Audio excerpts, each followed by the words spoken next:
Hello food lovers, ఇవాళ పచ్చి రొయ్యలు గోంగూర రొయ్యల కూర ఎలా చేయాలో చూపిస్తున్నాను. చాలా చాలా టేస్టీగా ఉంటుంది. నేను పప్పు రొయ్యల్ని 1.5 kg తీసుకున్నాను. దాంట్లోకి ఫస్ట్ కొంచెం పసుపు వేస్తున్నాను. ఓన్లీ పసుపు ఒక్కటే. పసుపు వేసి బాగా ముక్కలకి పట్టే విధంగా కొంచెం ఇలా స్పూన్తో కలుపుకోవాలి. చేత్తోనైనా కలుపుకోండి. కలుపుకున్న తర్వాత స్టవ్ మీద పెట్టి హై ఫ్లేమ్లో దానిలో ఉన్న వాటర్ అంతా, రొయ్యల్లో ఉన్న వాటర్ అంతా ఇంకిపోయే వరకు ఉంచాలి. హై ఫ్లేమ్ మీద పెడతాం కాబట్టి 2-3 minutesకి వాటర్ అంతా చూడండి ఇంకిపోయి రొయ్యలు ఎలా డ్రైగా అయిపోయినాయో. ఇలా చేయటం వల్ల టేస్ట్ చాలా బాగుంటుంది. డైరెక్ట్గా వేసే కంటే ఇలా చేసి కర్రీలో వేయటం వల్ల చాలా బాగుంటుంది టేస్టు. ఇప్పుడు ఇంకొక పాన్ పెట్టి పాన్లో మనం గోంగూరతో చేస్తున్నాం కాబట్టి గోంగూర ఒక కట్ట 1.5 kg పచ్చి రొయ్యలు కాబట్టి ఒక కట్ట గోంగూర వేస్తున్నాను. గోంగూర అట్లనే సన్నగా మరీ సన్నగా అవసరం లేదు. ఒక ఉల్లిపాయ, చిన్న ఉల్లిపాయ ఇట్లా పొడవుగా ముక్కలుగా కట్ చేసి వేసుకోండి. అలాగే చిన్న టమాటాలు అయితే 2, పెద్దదైతే 1. పచ్చిమిర్చి కొంచెం ఎక్కువ వేసుకోండి. గోంగూర పులుపు ఉంటుంది కాబట్టి పచ్చిమిర్చి ఒక 10 పచ్చిమిర్చి వేసాను. 10 or 12 మీ ఇష్టం. కొంచెం పసుపు వేసి కొంచెం వాటర్ వేసి మూత పెట్టి మీడియం ఫ్లేమ్లో మగ్గనిచ్చుకోండి. అవన్నీ మగ్గితే సరిపోతుంది. చూడండి మొత్తం మగ్గిపోయినాయి కదా. ఇప్పుడు స్టవ్ బంద్ చేసి చల్లారిన తర్వాత బాగా మెత్తగా మెదుపుకోవాలి. పచ్చిమిర్చి ఇవన్నీ పప్పు గుత్తితో కానీ లేకపోతే మీరు మిక్సీకైనా వేసుకోండి. పేస్ట్ తయారు చేసుకోవాలి. ఇప్పుడు ఇంకొక పాన్ పెట్టి పాన్లో ఒక 10 స్పూన్ల ఆయిల్ వేస్తున్నాను. ఎందుకంటే ఈ కర్రీకి ఆయిల్ కొంచెం మంచిగా ఉంటేనే బాగుంటుంది టేస్ట్. ఆయిల్ తక్కువ అయితే బాగుండదు. ఆయిల్ హీట్ అయిన తర్వాత సన్నగా కట్ చేసిన ఆనియన్స్ని, ఎక్కువ వేయొద్దు, చిన్న ఆనియన్ సరిని సన్నగా కట్ చేసి ముక్కలుగా కట్ చేసి అవి వేసేస్తున్నాను. ఆనియన్స్ కొంచెం వేగిన తర్వాత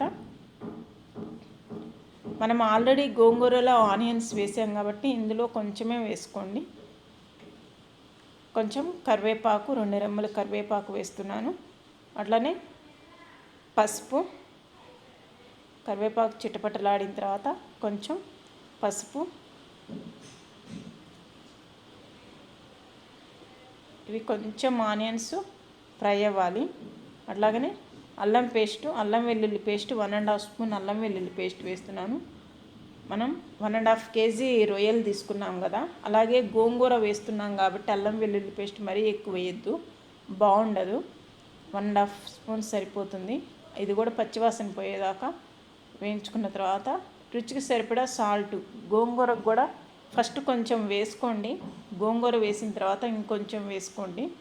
ఎందుకంటే ఆ టేస్టు మీకు తగ్గట్టు వేసుకోండి.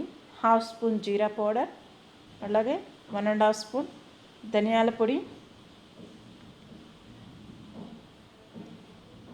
పొడి, కొంచెం ధనియాలు కొంచెం వేయించి వేసుకుంటే బాగుంటుంది.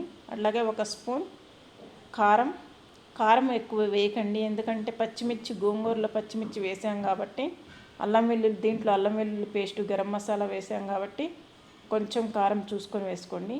ఈ పేస్ట్ ఏంటంటే కొంచెం గసగసాలు, కొబ్బరి కలిపి మిక్సీకి వేసాను. ఆ పేస్ట్ కొంచెం వేస్తున్నాను. చాలా బాగుంటుంది ఈ పేస్ట్ వేయటం వల్ల. కర్రీ టేస్ట్ చాలా బాగుంటుంది. ఈ పేస్ట్ కూడా ఆయిల్లో పూర్తిగా మగ్గేంత వరకు ఇట్లా మగ్గనిచ్చుకోవాలి. మగ్గితేనే టేస్ట్ బాగుంటుంది, పచ్చి స్మెల్ లేకుండా. ఇప్పుడు మనం ఈ రొయ్యల్ని వేసేస్తున్నాను. వేసి ఈ ఇంగ్రీడియంట్స్ అన్నీ రొయ్యలకి బాగా కలిసే విధంగా బాగా ఇట్లా కలుపుకొని ఆయిల్లో పచ్చి రొయ్యలు మగ్గితే చాలా బాగుంటుంది టేస్టు. ఎమ్మటే వాటర్ పోయొద్దు. ఇవి ఒక 5 or 10 minutes లో ఫ్లేమ్లో పెట్టుకొని ఆయిల్లో మగ్గనివ్వాలి ఈ రొయ్యల్ని. అప్పుడే టేస్ట్ బాగుంటాయి. ఉప్పు, కారం, మసాలాలు అన్నీ పడతాయి. గరం మసాలా 1/2 స్పూన్ వేసాను. చూడండి మొత్తం బాగా ఆయిల్లో మగ్గినట్టు రొయ్యలు బాగా తెలుస్తున్నాయి ఫ్లేవర్. ఇప్పుడు గోంగూరని కొంచెం మెత్తగా మెదిపి ఆ గోంగూర పేస్ట్ వేసేస్తున్నాను. ఆ గోంగూర పేస్ట్ మొత్తం వేసేసి ముక్కలకి బాగా అన్ని ఈవెన్గా కలిసే విధంగా బాగా కలుపుకోవాలి. మనం ఆల్రెడీ ఆ ప్రాన్స్ ఉడికిపోయినాయి, ఎందుకంటే ఆయిల్లో మంచిగా మగ్గనిచ్చుకున్నాం కదా. మసాలాలన్నీ రొయ్యలకి పట్టి చాలా బాగుంటాయి టేస్ట్. కొంచెం వాటర్ వేస్తున్నాను. వాటర్ వేసి ఒకసారి కలిపి మనం మూత పెట్టి సిమ్లో 5 to 10 minutes మగ్గనిచ్చుకోవాలి. అప్పుడే ఆ గోంగూర కూడా రొయ్యలకి పెట్టి ఫ్లేవరు టేస్ట్ చాలా బాగుంటాయి. చూడండి రెడీ అయిపోయింది.